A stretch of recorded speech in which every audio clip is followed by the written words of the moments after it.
علی بھائی اگلا سوال ہے، میں نے 1 سال قبل اپنے بھائی سے پونے 2 لاکھ روپے ادھار لیے تھے. اس وقت وہ رقم اس نے ڈالرز میں بھجوائی تھی جو میں نے یہاں پاکستانی روپوں میں وصول کی تھی. آج جب واپسی کی باری آئی ہے تو وہ مجھے کہہ رہا ہے کہ قرض ڈالر میں واپس کرو، جبکہ ڈالر کی قیمت 1.5 گنا بڑھ چکی ہے. کیا اس کا یہ مطالبہ درست ہے؟ یہ مطالبہ اس کا اس صورت میں درست ہوتا ہے کہ جب وہ آپ کو قرض دے رہا تھا نا، اس وقت وہ آپ سے طے کرتا کہ میں تمہیں اتنے ڈالر قرضہ دے رہا ہوں.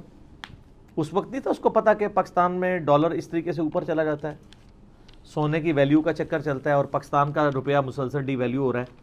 اگر وہ اس وقت کہتا نا کہ بھائی تم نے مجھ سے پونے 2 لاکھ روپے مانگا ہے لیکن میں تمہیں پونے 2 لاکھ نہیں دوں گا، اس کے ایکویلنٹ آج کی ڈیٹ میں جتنے ڈالرز ہیں یہ بھجوا رہا ہوں، اور مجھے جب تم نے واپس کرنا ہے تو اتنے ڈالرز واپس کرنے ہیں، بالکل ٹھیک تھا. لیکن اس وقت وہ پیسوں کی بات کر رہا تھا، یا ایون وہ کہہ کہ جی مجھے اب میں نے اس وقت طے تو نہیں کیا تھا، طے نہیں کیا تھا تو وہ پونے 2 لاکھ ہی واپس کر رہے ہیں. یہ طے کرنا پڑتا آپ کو. مجھے اگلے دن میرے ایک ایف ایس سی لیول کے کلاس فیل ہوتے تو ان کی کال آئی، مجھے کہتے ہیں یار سر میں اس کا آپ کو 180 ڈگری بتا رہا ہوں، یہ تو بھائی بھائی کے ساتھ یہ ظلم کر رہے ہیں نا. میں آپ کو بتاؤں کہ جو اللہ سے ڈرنے والے لوگ ہیں نا وہ کتنے ڈرتے ہیں. وہ کہتا ہے میں نے اپنے ایک دوست سے 10 تولے سونا ادھار لیا تھا، ٹھیک ہے، اور اس نے مجھے 10 تولے کے بارے میں کہا تھا کہ 10 تولے کی جا کے قیمت مارکیٹ سے لگواؤ جو ہے اتنے پیسے میں تمہیں دے دیتا ہوں، اور جب تم مجھے قرض واپس کرو گے نا تو مجھے تم نے 10 تولے سونا ہی واپس کرنا ہے. تو طے ہے نا، بالکل ٹھیک ہے. لیکن سر جو اللہ سے ڈرنے والے لوگ ہیں وہ کتنے کانشیس ہوتے ہیں اپنی آخرت میں. اب وہ مجھے دوست فون کر کے کہہ رہا ہے کہ میں جب اس کو اب 10 تولے سونے کی میں نے قیمت لگوائی ہے وہ تو بہت زیادہ بڑھ گئی ہے. اس زمانے میں 45,000 روپیہ تھا، اب چلا گیا 80-85، اب تو خیر 90s میں ہے، آلموسٹ ڈبل ہو چکی ہے رقم. تو وہ کہتا ہے میں اب اپنے دوست کو جب 10 تولے کی قیمت لگا کے اس کو میں قرض واپس کر رہا ہوں تو وہ کہہ رہا ہے میں نے قرض نہیں لینا، مجھے پہلے علی بھائی سے یہ پوچھ کے بتاؤ کہ کہیں یہ میرا سود تو شمار نہیں ہوگا،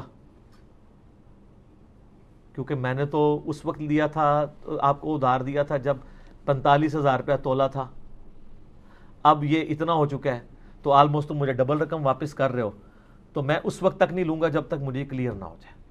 اور یہاں بھائی ظلم کر رہا ہے، میں آپ کو فرق بتا رہا ہوں. تو میں نے اس کو بتایا کہ نہیں یہ سود نہیں ہوگا، اس لیے کہ جب اس نے آپ کو ادھار دیا تھا اس نے آپ کے ساتھ طے کیا تھا کہ 10 تولے سونے کے ایکویلنٹ رقم دے رہا ہوں، اور واپسی پہ اس نے کہا تھا مجھے 10 تولے سونا یا اس وقت جو 10 تولے کی قیمت ہوگی وہ مجھے واپس کرنی ہے. تو یہ بالکل کلیئر ہے. لیکن پھر بھی اس کو شک تھا کہ قیمت چونکہ بڑھ گئی ہے، یعنی وہ تھوڑی بہت بڑی ہوتی تو شک آتا بھی نہیں ہے، یہ جب ڈبل ہو جاتی ہے نا بندہ تھوڑا ڈرتا ہے. یہ اس کے لیے جو خوف خدا رکھنے والا ہے. جس کو خوف خدا نہیں ہے، عقل نہ ہوئے تھے موجیں ہی موجاں، اور عقل ہوئے تھے سوچا ہی سوچا. جس کو عقل ہے وہ سوچے گا یار کہیں میں پکڑا نہ جاؤں، یار کہیں اللہ تعالیٰ ناراض ہی نہ ہو جائے، کہیں یہ سود ہی شمار نہ ہو جائے. لوگ اتنا ڈرتے ہیں اور یہاں پہ لوگ یہ ظلم کر رہے ہیں. اور میں آپ لوگوں کو مشورہ دوں گا، پاکستان میں اگر آپ کسی کو قرضہ دیتے ہیں نا تو ظاہر ہے کہ سود پہ تو قرضہ دینا حرام ہے. ہم جس کو بھی قرضہ دے رہے ہوتے ہیں قرضے ہنسنا ہی دے رہے ہوتے ہیں، تو اسی امید پہ کہ واپس مل گیا تو ٹھیک، نہیں تو کیونکہ پتہ ہے کہ واپس نہیں ملتا. اسی کو میرے ایک دوست ہیں کہتے ہیں یار قرضہ اتنا ہی دیا کرو کہ جس کی نہ ملنے پہ آپ نہ ہو. یعنی ایک بندہ کہہ رہا ہے 50,000 تو اس کو کہ یار میرا 50,000 تو نہیں ہے، یہ 5,000 لے جاؤ، اور ہوا تو دے دینا، نہ ہوا تو رہنے دینا. دوستی بھی قائم رہے گی، 45,000 بچ جائیں گے نا 5,000 دے کے. اور انکار بھی بعض اوقات نہیں ہوتا کسی ایسی جگہ پہ. تو وہ کہتا ہے بس اتنا ہی دیں کہ آپ کو جس پہ آپ سمجھیں کہ بس ٹھیک ہے ڈوب گئے. اچھا اس طرح کے جو ڈوبے ہوئے رقم ہے نا اس کے بارے میں لوگ سوال پوچھ رہے ہوتے ہیں کہ جی اچھا وہ اگر ڈوب جائے، اب وہ رقم میں نے دی تھی تو اس پہ زکوٰۃ وہ دے گا یا میں دوں گا؟ سر آپ ہی دیں گے کیونکہ مالک آپ ہیں، وہ تو مقروض ہے، وہ زکوٰۃ نہیں دے گا. لیکن آپ کب دیں گے؟ جب وہ واپس کرے گا. وہ 10 سال بعد واپس کرے گا تو آپ 10 سال بعد اس کی زکوٰۃ دے دیں. اس میں علماء کا پھر اختلاف ہے. کچھ کہتے ہیں کہ پورے 10 سالوں کی نکالے گا، کچھ کہتے ہیں بس اسی 1 سال کی نکالے گا. اور یہ دوسری رائے زیادہ مضبوط ہے کیونکہ وہ تو ڈوبا ہوا مال تھا نا، اس کو واپس ملا ہے. ہوتا ہے 10 سال کی نکالے پوری رقم ہی ختم ہو جائے. ٹھیک ہے، یہ بھی چانسز ہے نا. تو یہ چونکہ ضمناً لوگ سوال ساتھ پوچھتے ہیں تو میں اس لیے اس کو ایڈریس کرتا جا رہا ہوں. میں آپ کو پاکستان میں مشورہ دوں گا، آپ کسی کو قرضہ دیتے ہیں نا، پاکستان کی اکانومی جس طریقے سے بیٹھتی جا رہی ہے اس میں آپ رسک نہ لیں لوگوں کو پاکستانی روپیز میں قرضہ دینے کا. اگر پاکستانی روپیز میں بھی دے رہے ہیں تو اس طرح دیں کہ میں نے تمہیں $100 قرضہ دیا اور اس وقت 157 روپے کا ڈالر ہے اور میں ڈالر کے ایکویلنٹ تمہیں یہ قرضہ دے رہا ہوں اور تم نے مجھے اتنے ڈالرز ہی واپس کرنے ہیں, چاہے اس وقت ڈالر جو ہے 100 روپے پہ آ جائے یا 300 پہ چلا جائے, تو دونوں طرف چانس ہے نا. اچھا وہ اگر نیچے آ جائے گا نا تو وہ دینے والا پابند نہیں ہوگا پیسوں کا, جب طے ہو گیا تو وہ کوئی ظلم نہیں ہو رہا ہوگا, اور ایسا ہونا بھی نہیں, میں تھریٹیکل بات کر رہا ہوں. اب نہ وہ رومن پرشین امپائر گرانے والے حضرت خالد بن ولید موجود ہیں, نہ عبیدہ ابن جرح موجود ہیں کہ ہماری اکانومی اوپر چلی جائے گی. اب تو یہ ہے کہ جدھر کھڑی ہے ادھر بھی کھڑی رہے, بڑی بات ہے. ہم اس پہ بھی خوش ہیں کہ یہ 160 کے اندر بھی رہے.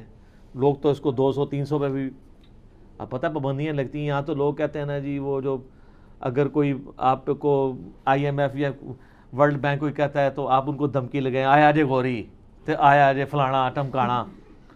جاہل لوگ ہیں, ان کو پتہ ہی نہیں ہے. اس طرح دنیا چلتی ہے میرے بھائی. اور لوگ یہاں پہ بھی کہہ رہے ہوتے ہیں پابندی لگنے سے کیا ہوتا ہے جی, کیا ہے جی, آپ کو اندازہ ہے کیا ہوتا ہے؟ ایران کے اوپر پابندیاں ہیں, آپ کو اندازہ نہیں ہے کہ ایک جو ایرانی ریال ہے اس کی ویلیو کتنی ڈاؤن ہو چکی ہوئی ہے. عام لوگوں کو پوچھیں تو آپ ان سے کہنا جی اچھا جی یہ بتائیں کہ کتنے ایرانی ریال کا ڈالر ہوگا, کوئی بہت بھی چھلانگ مارے گا آپ کو کہے گا 500, کوئی 1000 کہہ دے گا, کوئی بہت چھوڑے گا تو کہے گا جی 10,000 ایرانی ریال کا ایک ڈالر ہوگا. سر 42,000 ایرانی ریال کا ایک ڈالر ہے, اور یہ بھی میں فگر آپ کو 2-3 مہینے پہلے کے بتا رہا ہوں, ہو سکتا اب یعنی ایران میں 42,000 ایرانی روپیز بنے یا ایرانی ریال ان کو کہہ لیں, ایک ڈالر ہے. یہاں پہ ان کی اکانومی کی وہ سسٹین صرف اس لیے کیے ہوئے ہیں کہ ان کے اپنے ملک کے اندر چونکہ گندم اگتی ہے, بیسک نیڈز کی چیزیں پوری ہیں, تو وہ مشکل سے ہی بار گزارا کر رہے ہیں. وہ اپنا تیل بیچ نہیں سکتے, تیل اتنا بیچ سکتے ہیں جس کے اگینسٹ وہ باہر سے کھانے پینے کی چیزیں منگوائیں, اسی لیے لوگ ان کا استحصال کر رہے ہیں. چائنا سب سے بڑا یعنی امپورٹر ہے تیل کا, وہ کوڑی داموں ان سے تیل خرید رہا ہے, اور وہ بھی ادھار کے اوپر, اور اس کے اگینسٹ وہ اپنی پروڈکٹس دیتا ہے, پیسے نہیں دے سکتے. اتنی پابندیاں امریکہ نے لگائی ہوئی ہیں. تو یہ جو اس قسم کے جذباتی لوگ مشورے دے رہے ہوتے ہیں, اپنی تو انہوں نے زندگیاں گزار لی ہوئی ہیں, اور آنے والی زندگیاں بھی ان کی بڑی خوشحال ہیں, کیونکہ انہوں نے تو چندوں پہ گزارنی ہے, ان کے چندے نہیں بند ہونے. ملک کا بیڑا غرق ہو رہا ہے, اس کی ان کو پرواہ نہیں ہے. تو میں یہاں پہ مشورہ دوں گا کہ آپ نے جب بھی کسی کو ادھار دینا ہے تو اس طرح کر لیا کریں, اور اس سے بھی زیادہ سیف چیز ہے بجائے ڈالرز کے, آپ سونے کے ایکویلنٹ کریں. آپ یعنی سونے کی قیمت لگوا لیں, اور اس میں آپ بتائیں گے جی اس وقت سونے کی یہ پرائس ہے, تو میں نے اتنے تولے یا اتنے اونس یا اتنے گرام سونا آپ کو ادھار دیا, اور اس کے ایکویلنٹ یہ پیسے ہیں. آپ نے جب مجھے واپس کرنے ہیں تو مجھے سونا ہی واپس کرنا ہے. تو جو پیسہ ڈی ویلیو ہو رہا ہے وہ تو بچ جائے گا نا. یہ سود نہیں آپ کھا رہے ہوں گے, مسئلہ سود کا نہیں ہے, مسئلہ پیسے کا بھی ڈی ویلیو ہے نا. اب آپ دیکھیں کہ ایک بندے کے پاس اگر 1.5 لاکھ روپیہ تھا 8 سال پہلے, وہ بینک میں پڑا ہوا لاکھ روپیہ رہ گیا. پاکستانی فگرز میں وہ 1.5 لاکھ ہی ہے, لیکن اس کی جو ورتھ ہے وہ لاکھ رہ گئی ہے. کیوں؟ اس نے اس وقت 1.5 لاکھ رکھوایا تھا جب روٹی کی قیمت 7 روپے تھی, اب ہو چکی 10 روپے, نان 15 روپے پہ چلا گیا تلی والا. تو اب ہر چیز, اس وقت اینٹ کی قیمت اگر تھی 7 روپے, اب وہ 10-12 روپے پہ چلی گئی, اور جہاں پہ 12-14 روپے یعنی اسلام آباد میں جو اچھی والی اینٹ چوکور ملتی ہے وہ 20 تک چلی گئی.